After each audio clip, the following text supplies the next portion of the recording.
महात्मा समझाते हैं कि हमारे निज घर सचखंड के मार्ग में हमारे अंदर 5 मंजिलें हैं। हज़रत ईसा ने भी यही इशारा किया है। मेरे पिता के घर में बहुत से निवास स्थान हैं। हर एक मंजिल का अपना अपना शब्द या धुन है। सच्चा गुरु हमें उन 5 मंजिलों से ले जाकर 5 शब्दों या धुनों से जोड़कर परमात्मा तक पहुंचा देता है। असल में शब्द तो एक ही है, परंतु हर मंजिल में उसकी अलग अलग आवाज़ है और अलग अलग प्रकाश भी है। उदाहरण के तौर पर एक नदी अपने स्रोत से निकलती है और समुद्र में जाकर समाती है, लेकिन उस नदी की भिन्न भिन्न स्थानों पर भिन्न भिन्न आवाज़ होती है। जहाँ से निकलती है वहाँ उसकी और आवाज़ है। जिस समय बड़ी बड़ी चट्टानों और खड्डों में से गुजरती है उसकी आवाज़ कुछ और ही है। जब वह झरना बनकर गिरती है तो आवाज़ बदल जाती है। जब वह मैदानों में फैलती है उसकी आवाज़ और ही हो जाती है, और जब नदी समुद्र में समाती है तो आवाज़ भिन्न हो जाती है। परंतु हर जगह नदी तो एक ही होती है।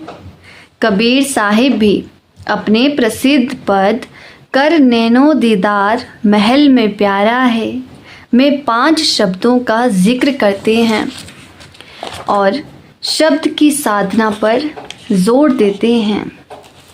पूरा गुरु वही है जो इन 5 शब्दों के द्वारा हमें अपने सच्चे घर ले जाता है। स्वामी जी महाराज भी अपनी वाणी में यही लिखते हैं कि शब्द स्वरूपी शब्द अभ्यासी गुरु की ही तलाश करनी चाहिए। हज़रत ईसा भी यही कहते हैं, अगर पूरा महात्मा नहीं होगा तो वह खुद अपने शिष्यों के साथ डूब जाएगा।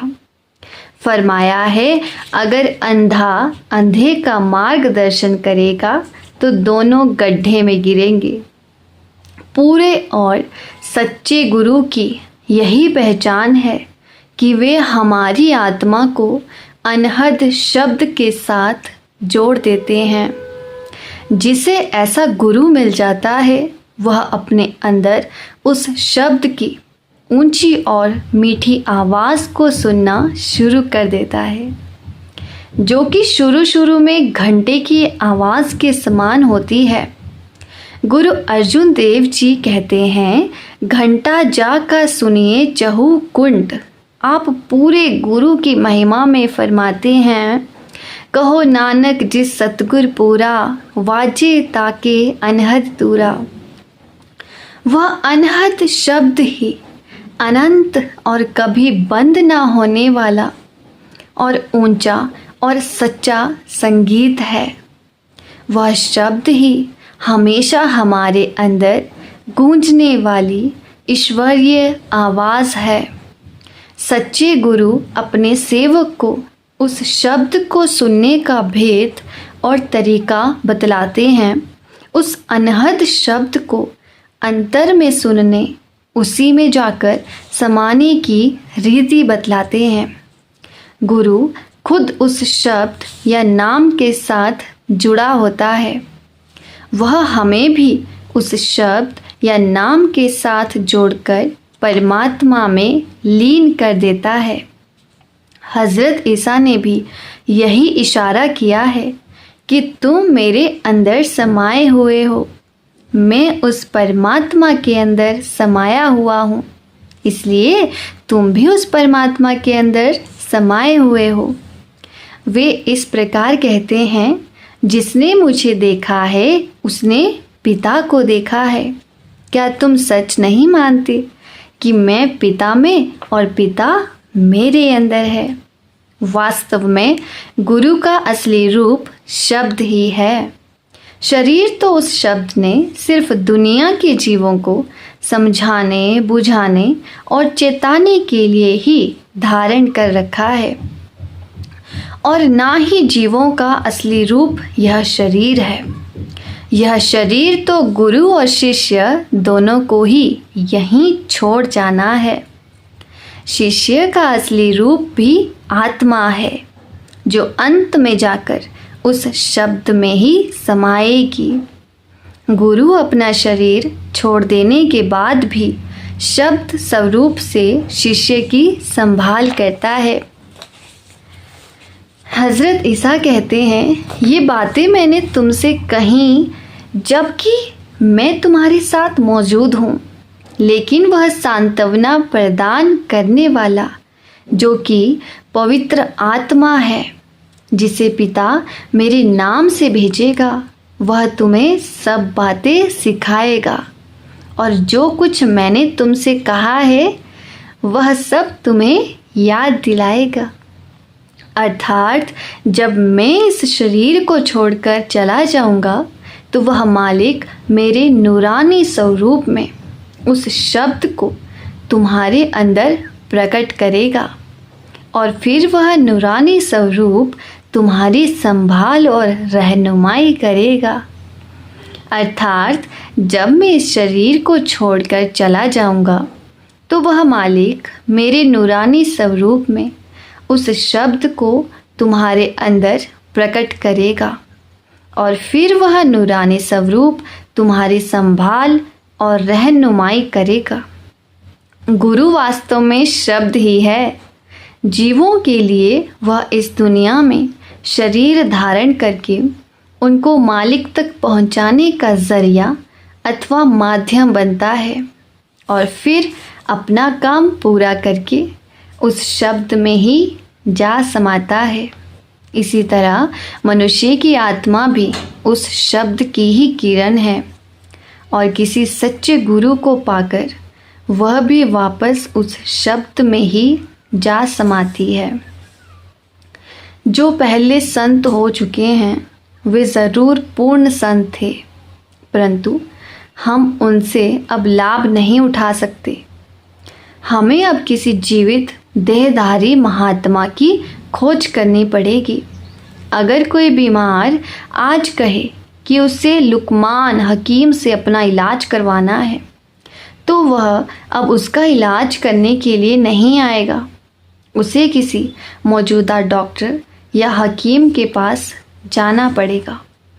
अगर कोई सिख कहे कि वह अपने मुकदमे का फैसला महाराजा रणजीत सिंह से करवाएगा तो अब महाराजा रणजीत सिंह तो उसका फैसला करने नहीं आ सकते।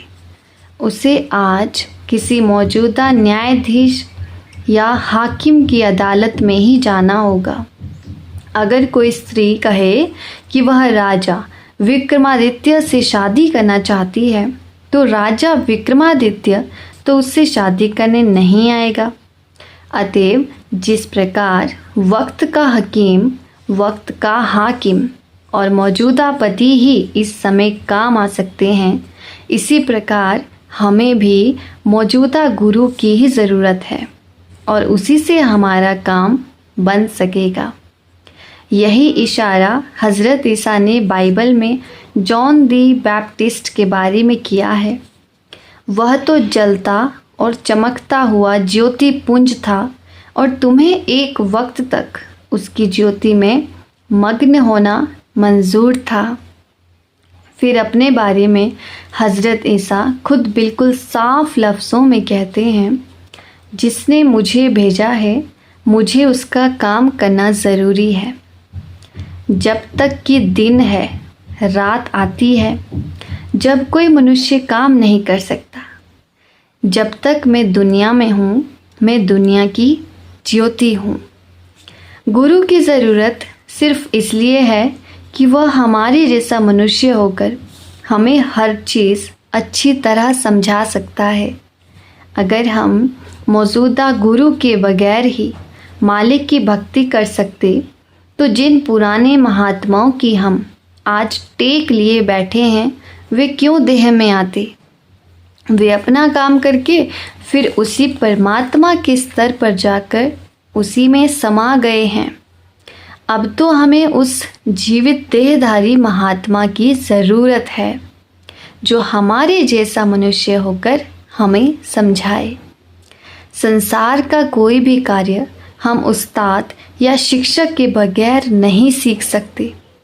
हम देखते हैं कि इंजीनियरिंग और डॉक्टरी पर लोगों द्वारा लिखी कितनी खोजपूर्ण पुस्तकें पुस्तकालयों में भरी पड़ी हैं, परंतु कोई व्यक्ति ऐसा नहीं मिलेगा जो उन किताबों को पढ़कर ही इंजीनियर या डॉक्टर बन गया हो। 15-20 साल शिक्षकों की संगति करके, मेहनत करके इन विद्याओं की जानकारी प्राप्त होती है और उसके बाद व्यवहारिक अभ्यास भी करना पड़ता है। तब कहीं जाकर इनका कुछ ज्ञान प्राप्त होता है। हमें बचपन से ही हर मंजिल पर, हर कदम पर किसी शिक्षक या रहबर की ज़रूरत रही है। रूहानियत का विषय तो बहुत ही पेचीदा है। जब तक हमें कोई ऐसा रहबर या मार्गदर्शक ना मिले जो अंदर की रूहानी मंजिलों पर गया हो और हम उसके अनुभव से फ़ायदा ना उठाएं, तब तक हम कभी अंदर एक कदम भी नहीं जा सकते। बेशक हमारा असली गुरु वह शब्द या नाम है जो कि हमारे सबके अंदर है, परंतु फिर भी हम उस शब्द को अपने अंदर पकड़ नहीं सकते जब तक वही शब्द या नाम देह धारण करके, अर्थात मनुष्य के चोले में गुरु के रूप में प्रकट होकर हमारी मदद ना करे। सतगुरु शब्द है और शब्द ही सतगुरु है। उस शब्द के अंदर ही असली अमृत है। सतगुरु अपने शिष्यों को हमेशा उस शब्द की ओर प्रेरित करते हैं। शिष्य उनके आदेश में चलकर अपने ख्याल को शब्द से जोड़ते हैं, लेकिन मुक्ति केवल देहधारी गुरु ही दे सकता है।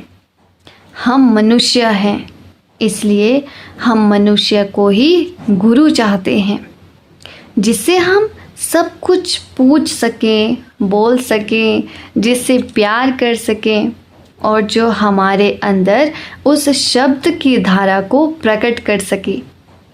गुजरे हुए महात्मा या उनकी लिखी पुस्तकें यह काम नहीं कर सकती। वे महात्मा पूर्ण थे और जो उनकी संगति में आए उनको वे फ़ायदा पहुंचा गए। जब तक हमने परमात्मा को नहीं देखा, हम उससे किस तरह प्यार कर सकते हैं? यह मानना कि हम परमात्मा से प्यार कर रहे हैं सिर्फ हमारे मन की भूल है। इसी प्रकार जो महात्मा पहले हो चुके हैं, उनसे हमारा प्यार करना भी मन की एक झूठी और व्यर्थ की कल्पना है, क्योंकि अब वे परमात्मा के पास पहुंच चुके हैं, इस दुनिया में नहीं है। हमारा उनके साथ किसी प्रकार का भी सीधा संबंध स्थापित नहीं हो सकता।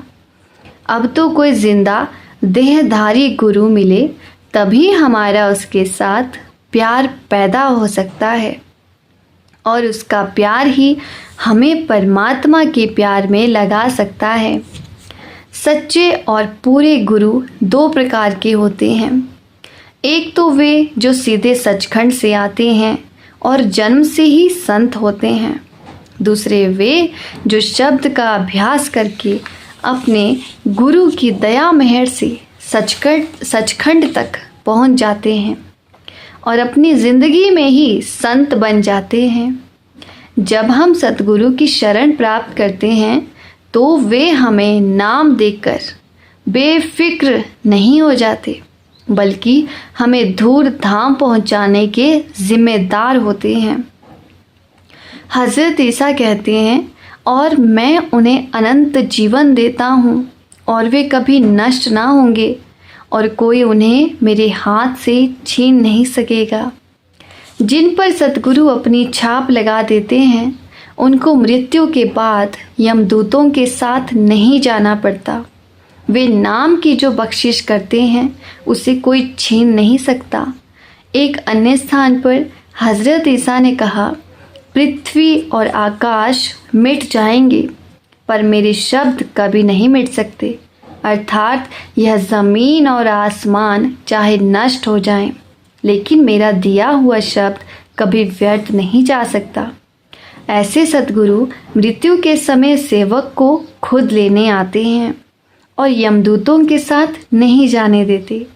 सतगुरु हमारे सच्चे दोस्त और रक्षक हैं।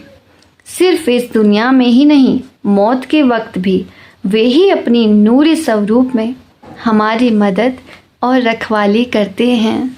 राधा स्वामी जी।